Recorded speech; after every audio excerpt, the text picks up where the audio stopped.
A jornada até R$ 1 milhão de faturamento em 2025. Então, criei esse canal para compartilhar todos os meus aprendizados, quais foram as decisões, o que eu acertei, o que eu errei no próximo ano aí, e também quais foram as coisas que eu aprendi ao longo dos últimos anos, tá? Então, esse canal aqui é para compartilhar sobre isso. Eu já tenho uma empresa, ela já tem faturamento, então não vou começar do zero. A gente só pretende escalar um dos nossos serviços até R$ 1 milhão. E se você se interessa por esse assunto, sobre empreendedorismo, desenvolvimento pessoal, programação e afins, então se inscreve aí no canal.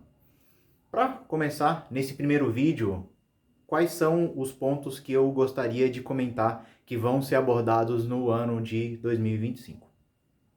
Então, uma das primeiras coisas que a gente tem que fazer para poder aumentar essa escala, aumentar esse serviço que a gente tem, aumentar o faturamento dele, também a entrega, é cuidar do nosso comercial. Então, hoje a gente tem algumas fontes de captação que são basicamente tráfego pago, a gente tem alguma coisa de SEO, então o nosso site ele traz alguns leads e indicações. Porém, da forma que a gente tem hoje, o nosso volume é relativamente baixo. Então, a gente precisa aumentar as nossas fontes de captação.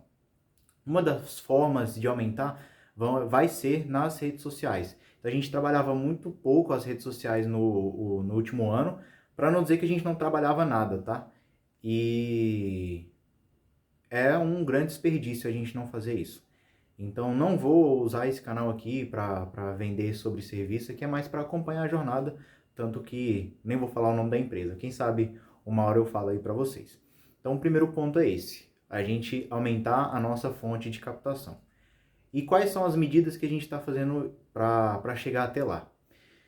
Então, nos últimos meses, eu comecei a estudar melhor como que funciona o LinkedIn, tá? Então, eu fui ver ali, principalmente, criadores norte-americanos de conteúdo, o que que eles estão fazendo. O LinkedIn é uma rede social muito boa, por quê?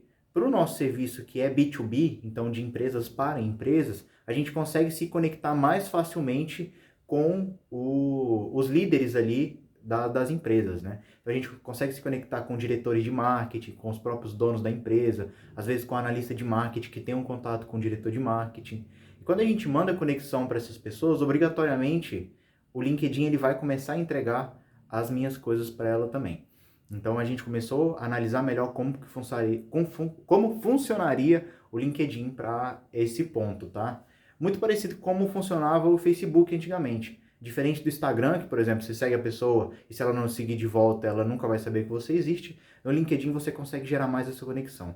Um ponto forte que a gente vê no LinkedIn é também a questão dos comentários. Então, se você comenta na publicação das pessoas que você tem interesse em fazer conexão e se interessar genuinamente pelo assunto dela, né, você acaba aparecendo na rede de outras pessoas relacionadas. Então, o LinkedIn está sendo bastante utilizado pelos norte-americanos e ele tem um grande potencial, principalmente ali para o B2B. Eu não vejo ele sendo muito utilizado no Brasil, mas o que acontece nos Estados Unidos acaba acontecendo aqui daqui a algum tempo, né? Então, a gente já teve alguns resultados positivos vindos do LinkedIn e a gente pretende aqui colocar mais forças nisso no próximo ano. Outra coisa que a gente viu aqui nos últimos tempos, né, principalmente eu ali na questão de produção de conteúdo, é como o pessoal tem utilizado um único conteúdo base para produzir conteúdos em outras mídias. Então, a gente vê um tema, né, faz aquele garimpo de tema, e o tema, ele pode ser buscado em diversas redes sociais, né? A gente pode achar o tema no YouTube, em um blog, enfim. Então a gente vê o tema principal. A partir desse tema, a gente cria um conteúdo que ele seja mais denso, que é, no caso aqui, né, vão ser os vídeos no YouTube. Então, os vídeos no YouTube, eles vão ser o conteúdo principal. Então, a gente vai montar roteiro para eles, e a partir desse roteiro a gente vai dividir ele em outros conteúdos. Então um vídeo maior ele vai ter uma quantidade ali de tópicos a serem abordados, talvez 3, 5, 7. E aí eles vão virar carrosséis, esses carrosséis ali, eles vão ter esses 3, 5, 7 conteúdos resumidos em cada um dos carrosséis, né? Cada uma das imagens. Essas imagens, elas vão para LinkedIn, elas vão para... Eu tenho a lista certinha, que talvez eu possa comentar no outro vídeo, mas para o LinkedIn, para o Instagram, o Threads também aceita e o Facebook também aceita. Então os carrosséis, eles vão para essas redes aí. Desses carrosséis, ou do vídeo principal, a gente pode tirar também alguns shorts, reels, mas vídeos curtos, né? Então a gente pega todos aqueles tópicos que foram abordados e divide eles em vídeos únicos e curtos. Talvez dê para fazer algum vídeo ou outro que resuma todos em uma paulada só, ele já entregue o conteúdo, porém, provavelmente não vai ser assim, tá? Provavelmente a gente vai pegar de fato os tópicos e transformar todos eles em um vídeo curto. E aí, para fazer esse vídeo curto, a gente tem que pensar em um gancho, a gente tem que pensar no conteúdo ali do meio do vídeo e tem que pensar num call to action.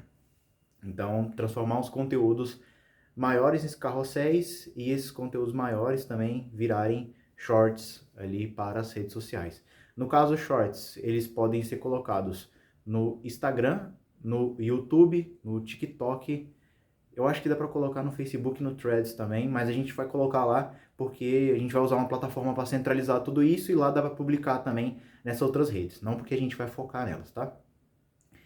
Desses conteúdos, eu acredito que os principais formatos vão ser vídeo longo, tá? Vídeos curtos, carrosséis, e eu acredito que seja isso. Beleza. Então eu comecei a estudar melhor como é que funcionavam as coisas, ver como é que funcionava a estrutura do conteúdo. Agora, nesse mês, nos próximos meses, né, eu tenho que estudar melhor como que a gente vai organizar a produção de conteúdo. Então a gente tem um processo no ClickUp, já tem algumas coisas definidas, mas o processo de criação de roteiro, de edição, a gente tem que ver melhor. No roteiro, a gente vai utilizar ali bastante o ChatGPT para auxiliar na criação. Só que para usar o ChatGPT, o Notebook LM, coisas assim, a gente primeiro tem que entender como as coisas funcionam, fazer testes e aí sim a gente criar um passo a passo ali de prompts para poder ajudar nisso. Uma coisa que a gente viu nessa criação aí com o ChatGPT foi que os agentes GPTs ajudam bastante nisso, né? Então, em vez de a gente criar um chat novo e ali seguir cada um dos pontos e ir seguindo o roteiro que a gente tem, o processo que a gente tem, se a gente cria um agente GPT com as informações da nossa empresa, as informações sobre o produtor de conteúdo, a gente consegue direcionar melhor como é o tom de voz dele, como que ele vai se comportar no roteiro, a forma que ele vai falar.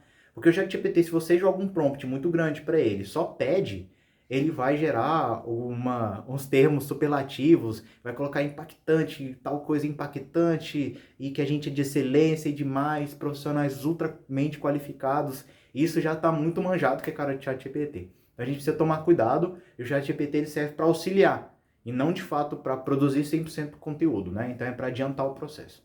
Então a gente precisa olhar isso ainda. Então agora, no momento, né, eu fiz o estudo ali de onde que a gente publicaria, quais eram algumas referências. Agora eu estou verificando algumas coisas sobre estrutura. Depois que eu ver isso de estrutura, eu vou estudar melhor como que a gente vai criar os prompts para poder gerar esses conteúdos. E depois disso, a gente vai fazer um processo básico para colocar no ClickUp. E aí, como que vai funcionar esse processo básico, né? O processo básico, ele vai funcionar com as ideias. Então, a gente vai e coloca várias ideias ali, toda vez que vê alguma coisa nova, coloca a ideia e ela vai para a parte de planejamento. Depois da parte de planejamento, ela sai daquela primeira etapa, né, e vai para a etapa onde a gente vai começar a pré-produção, onde a gente vai procurar mais a fundo sobre o tema, vai separar algumas coisas sobre. Depois dessa parte de pré-produção, a gente tem que fazer o roteiro ou fazer a parte escrita, depois tem que fazer a parte em vídeo. No caso, se for vídeo, fazer a parte em vídeo, né, e depois a edição. Se for algum conteúdo de imagem, a gente faz ali uma seleção do que vai aparecer nas imagens. Então, por exemplo, a gente vai falar de um gráfico, de onde veio esse gráfico, qual foi a fonte desse gráfico, e aí depois isso vai para a parte de edição. Tá? Então o vídeo vai para a parte de edição de vídeo, e o que for carrossel, imagem, coisas afins, ele vai para a pessoa que vai cuidar do design. Depois ele vai para a parte de publicação. A gente, no momento, está usando o MLabs, tá, para fazer essas publicações. Então, ele vai para a parte de publicação e depois a gente vai ter um processo de análise. É claro que isso é só uma parte do processo, onde a gente está falando de melhorar nossa captação de leads. Isso é uma pontinha do que a gente tem de comercial, né? Porque tem estratégias aí de melhorar a questão do próprio comercial para melhorar nossa taxa de conversão, de como que a gente está se posicionando, de como que a gente está investindo em tráfego pago. Então, aqui é mais sobre o que eu aprendi de novo, né? Claro que em outros vídeos eu posso estruturar melhor, falar só sobre comercial, mas aqui é só dando uma pincelada sem se aprofundar muito, tá? Então, uma das coisas que a gente precisa focar bastante é o comercial, e um grande esforço que está tomando agora é isso de aprender sobre produção de conteúdo para aumentar as nossas fontes de captação, tá? O que eu tinha falado antes ali de SEO e de tráfego pago, a gente entende um pouco melhor, já tinha trabalhado um pouco mais.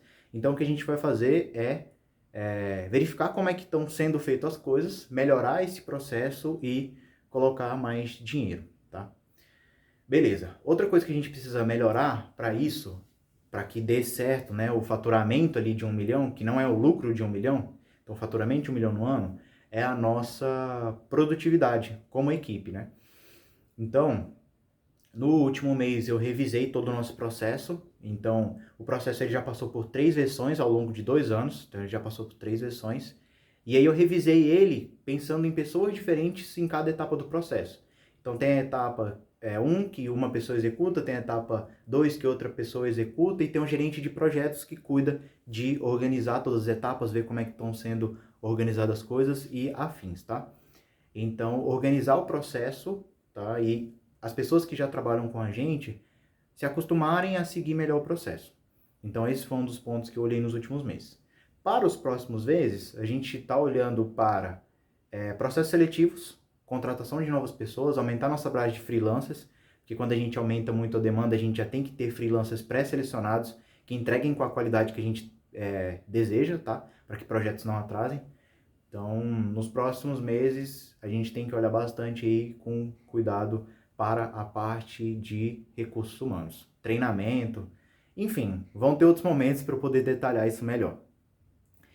E, basicamente, teve esses dois. Tem uma parte que eu lembrei agora, que a gente tem visto nos últimos tempos também, que é como que a gente está se portando em relação à empresa, como que as pessoas veem a empresa, né?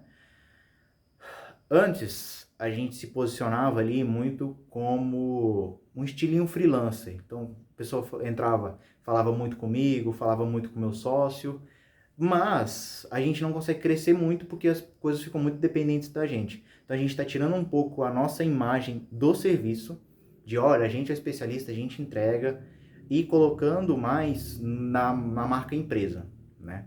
Então, também vai ser uma coisa que eu vou comentar nos próximos conteúdos, né? Mas dando uma pincelada sobre esse assunto também, como que a gente fez isso?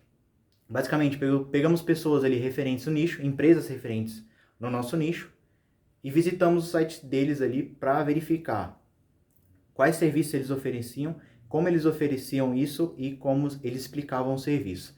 O que a gente descobriu é que a gente tem um serviço hoje que a gente chama de um único serviço, então ele tem as entregas dele, e o pessoal que estava ali, os nossos, não sei se são concorrentes, né? Mas as pessoas que a gente se inspirava, que a gente se inspirou para fazer esse rebranding, eles simplesmente pegam tudo que a gente faz e ele destrincha isso. E aí a gente vai testar se isso agrega mais valor, se quando um diretor de marketing ali, que é o nosso cliente ideal, ele for falar com a gente, ele vai entender melhor do que a gente faz. Teve muito cliente que entrou aqui, fez o serviço e descobriu algumas coisas que a gente fazia só durante o serviço. Então isso é uma falha de comunicação no comercial, uma falha de comunicação no nosso branding. Então a gente tem que melhorar isso também e vai ter vídeo específico só falando sobre isso em breve estará aí no canal.